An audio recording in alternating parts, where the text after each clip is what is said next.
Hello tankers, this is Mad and welcome back to another quick look at the T95E2. The reason I'm looking at this again is with the Tankbowl bundles, trying to give you guys a bit of a heads up on tanks you might not have, and give you a bit of information to make your mind up whether you're going to buy these bundles or not. Anyway, so the T95E2, I've had this for quite a long time.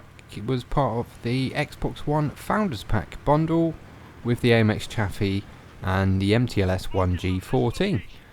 And the thing that grips people's shit about Founders Pack tanks is when they sold them, and the Xbox 360 Founders Pack as well.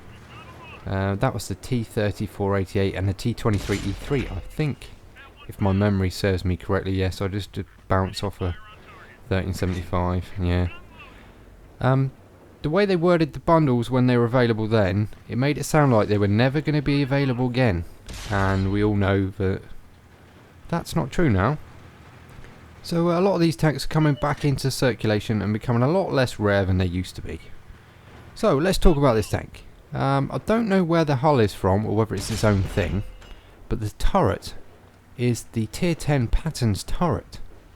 Very slightly nerfed. The MG hatch on the top, on the Patton, the middle bit where the gun sticks out, the MGs, slightly thicker than this. It's been nerfed down to, I think it's 50mm. So the bit that sticks out on the top, the tumour there, that is a weak spot on this tank. Well, on the tier 10 it's a weak spot because you meet higher pen guns anyway. And the turret itself, pretty bouncy. It's kind of a potluck thing. The majority of it, for the tanks you're going to meet, is a bounce, but there are a few areas where it's going to be an easy pen. So it's just down to RNG whether they pen your turret or not. Gun depression is awesome. Because the tank's quite low itself and the turret is quite near the front of the tank, combine that with the gun depression, working ridge lines is fairly easy with this tank. Don't do really any of that in this game, so I'm going to leave a link at the end to a very good example of how to play this thing on the back side of a hill and rack up some serious damage. This game is more about positioning and just defending the assault because we're on the defending team. But what I'm not doing is sat by the flag waiting for the enemies to push and spot me and kill me, like a lot of people do on these defences. Yeah. And at the end of the game as well, it's going to be a very good example of the view range of this tank. Yeah, it's right up there as well. I am running Cola. I'm trying to 3-mark this tank. Just before the summer holidays last year, I was at 94.79%. And then the summer holidays happened. And I went all the way back down again. Well, not all the way, but quite a way back down. And I'm over 90% again now, so I'm running Cola. I'm going proper try-hard mode. I know some of you, I've actually had some complaints about running food consumable on some of my tanks. But if you go and look at a lot of replays around, a lot of people run a full suite of premium consumables. And I only ever run food. I've never ever used any of the other premium consumables, which is why in some of my garage vids people have asked how I've managed to accumulate so many premium consumables. It's because every time they've been given out free, I've never used them. I think premium repair kits? I've got like 400 or something like that.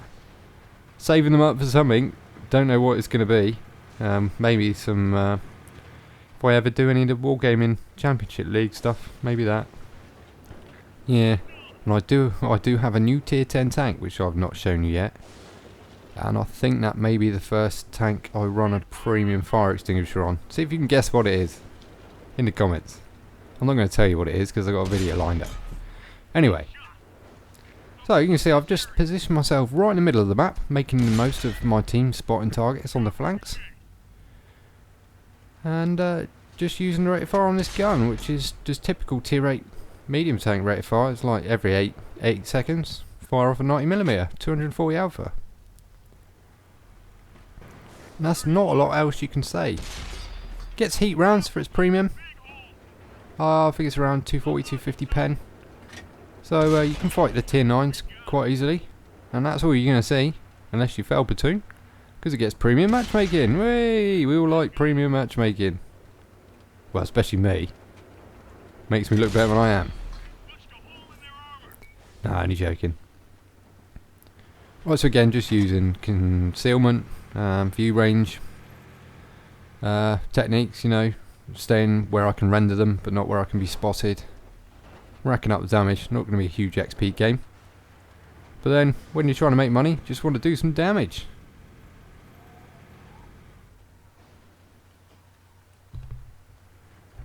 So you can see I'm running a ridiculous amount of heat rounds on this tank. Not used any in this game, but for some reason this tank, every time I get over 90%, I get the worst matchmaking.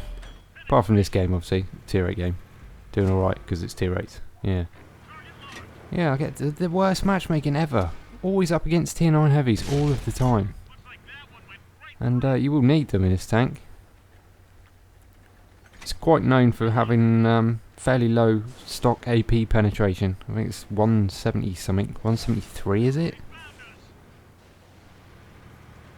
Fairly bottom in class penetration with the AP. But, you know, if you get yourself in the right position, it's accurate enough.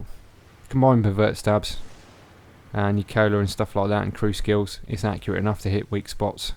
Even bobbing around. Right, so I'm just trying to spot the eyes. One of them missed me just a minute ago, which was lucky.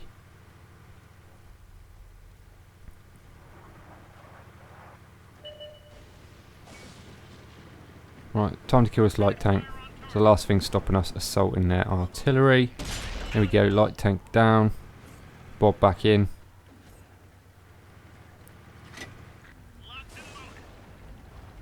Hide in the eye shadow. And then time to get some arty booty.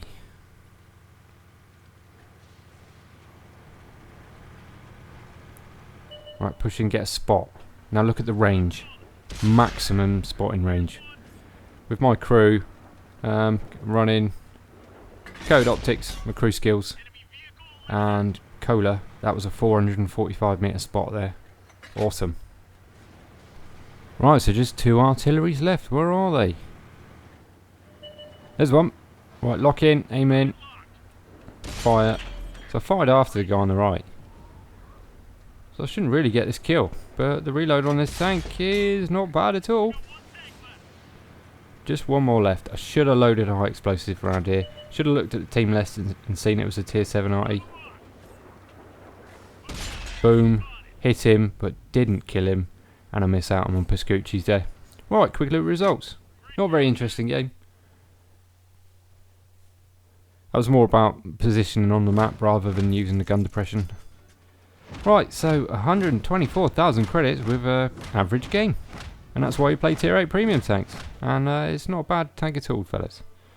Right, so I'm going to leave a link on screen now to a much more interesting game where I actually use the gun depression and play properly. And yeah, right, so there we go, fellas. T95E2. It's in the bundles. It's a good tank. Maybe you're not looking to get this tank, but it's going to come with the bundle you buy. And I think you'll be pleasantly surprised by it. Anyway, cheers guys, I'll catch you on the next one. See you later.